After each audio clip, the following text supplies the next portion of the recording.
हमने क्या गुनाह किया होगा, कुछ गुनाह किया होगा, तुमने बहुत गुनाह किए। अरे एक हो तो गिना है ना साहब। 26/11 पार्लियामेंट का अटैक, हमारा पठानकोट का अटैक, हमारा उड़ी का अटैक, हमारा पुलवामा का अटैक, हमारा पहलगाम का अटैक। हम पाकिस्तान के आवाम से कोई दुश्मन नहीं। यहाँ हिंदू मुस्लिम सिख ईसाई सब आराम से बैठे, भाई भाई हैं हम सब भारतीय हैं। कुरान शरीफ कहती है एक भी मासूम का कत्ल पूरी दुनिया का कत्ल। कहता नहीं, जाके मोदी को बोल, मोदी को बोल। पता चल गया मोदी का जवाब कि अभी और चाहिए। आज पाकिस्तान को चूज करना है, क्या चाहिए, जिंदगी या मौत। Bloody swines. जब उन्हें गालियां देते हैं, आपको ये नहीं लगता कि they can come after you also?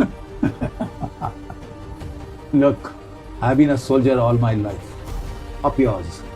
You want more? Up yours. मैं कह रहा हूँ, I will serve my country to the day that I die. My mustaches are up. Perfect, yeah. General Bakshi, सबसे पहले तो ये बताएं कि आप अभी की सिचुएशन किस तरह से असेस कर रहे हैं? Today I'm on cloud 9. Okay. आप पूछेंगे क्यों? हाँ जी। आज हमारी एयरफोर्स ने पाकिस्तान की एयरफोर्स के परखच्चे उड़ा दिए। हमारे टूरिस्ट बेचारे इनोसेंट शादी के बाद हनीमून मनाने गए, पहलगाम की ठंडी हवा खाने गए, वहां पे दरिंदों की तरह ये आए, निहत्थे लोगों को मारा, पूछ पूछ कर मारा, तेरा मजहब क्या है, तू कलमा पढ़, तू पतलून उतार, तू ये दिखा, तू वो दिखा। बच्चे के सामने बाप को मारा, बीवी के सामने शौहर को मारा। 6 दिन की शादी हमारी नेवी की लड़की बेचारी, और सुन लाश के पास वो बैठी हुई।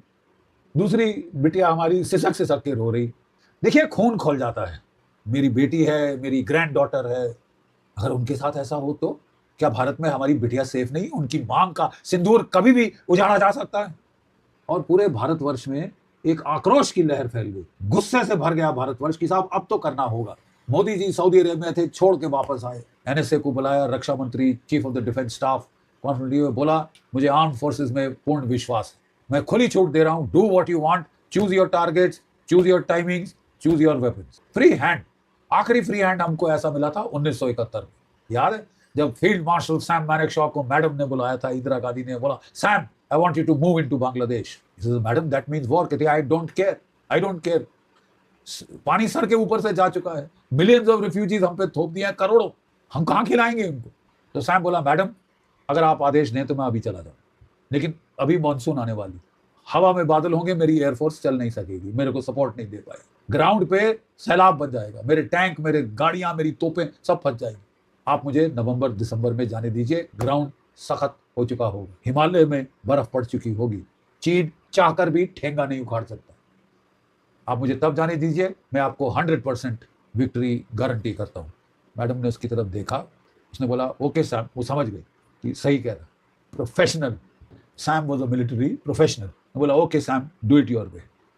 सैम ने he did it his way. हमारे army chief field marshal Sam Manekshaw, navy chief admiral Nanda, bulldog Nanda, bomber of Karachi, हमारे air chief air marshal Lal, professional to the core. 13 दिन में इन्होंने पाकिस्तान के 2 टुकड़े कर दिए। 13 दिन में हमारी फौजें, और मैं था उस युद्ध में, हमारी फौजें 550 किलोमीटर पाकिस्तान के अंदर गई, 550 किलोमीटर ईस्ट पाकिस्तान में, जो उनकी राजधानी ढाका पे तिरंगा फहरा। Within 13 days. तो 13 दिन, मात्र 13 दिन में पाकिस्तान के 2 टुकड़े हो गए साहब, है बिटिया।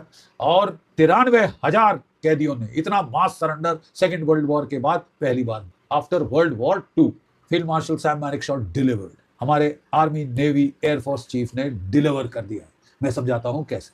7 मई को हमने करारा पलटवार किया 9 टेररिस्ट कैंपों पर, 9 टेररिस्ट कैंप्स, 5 पीओके में, 4 पंजाब में, जिनमें शामिल था मरकज़े सुभान अल्लाह, ये कहा है, ये भावलपुर में जैश ए मोहम्मद का हेडक्वार्टर। हमने निस्तराभूत कर दिया इसको, बड़ी बड़ी इमारतें, आली शान खंडर बना के आए। उसामा बिन लादेन ने $10 मिलियन दिए थे इसको बनाने, खंडर।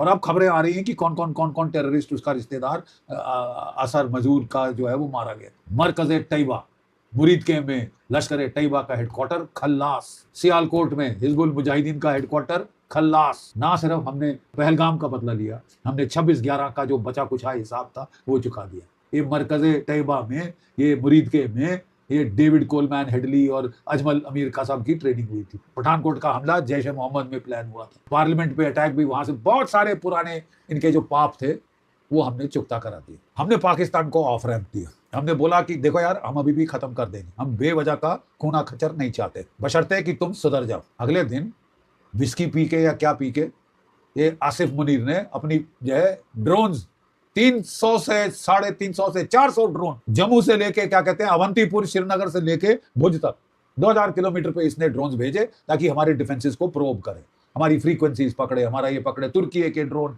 चीन के ड्रोन, राइट।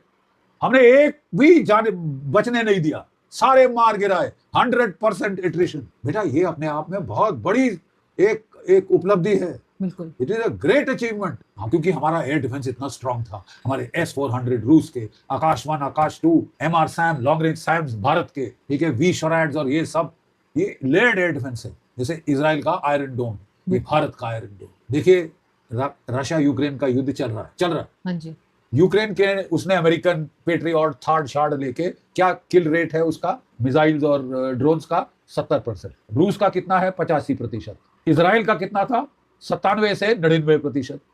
भारत का कितना? 100%। 100%। You know it's a great achievement. Not only first day, second day उसने लॉइटरिंग ड्रोन्स भेजे, सारे मार गिरा। और फिर जब लॉइटरिंग ड्रोन्स भेजे तो सब यहाँ बोले साहब अब काफी हो गया यार, अब तेरे को समझाना ही पड़ेगा उस भाषा में जो तेरे को समझ आती। हमारी एयरफोर्स रात को गई, इनके जो मेन बेसिस हैं, एयर बेसिस, रावलपिंडी जहाँ की हेडक्वार्टर है इनकी आर्मी वगैरह का, रावलपिंडी के एयरबेस, नूर खान एयरबेस में धज्जियां उड़ा दी, हम धज्जियां उड़ा दी बिटिया, धज्जियां उड़ा दी, इनके तबाह हो गए। वहां पे हमने लाहौर में हिट किया, रावलपिंडी में हिट किया, सियालकोट में हिट किया, रहीम यार खान में हिट किया, सरगोदा के परखच्चे उड़ा दिए जो मेन बेस है। और हमारे जहाज बगैर खरोच के आ गए।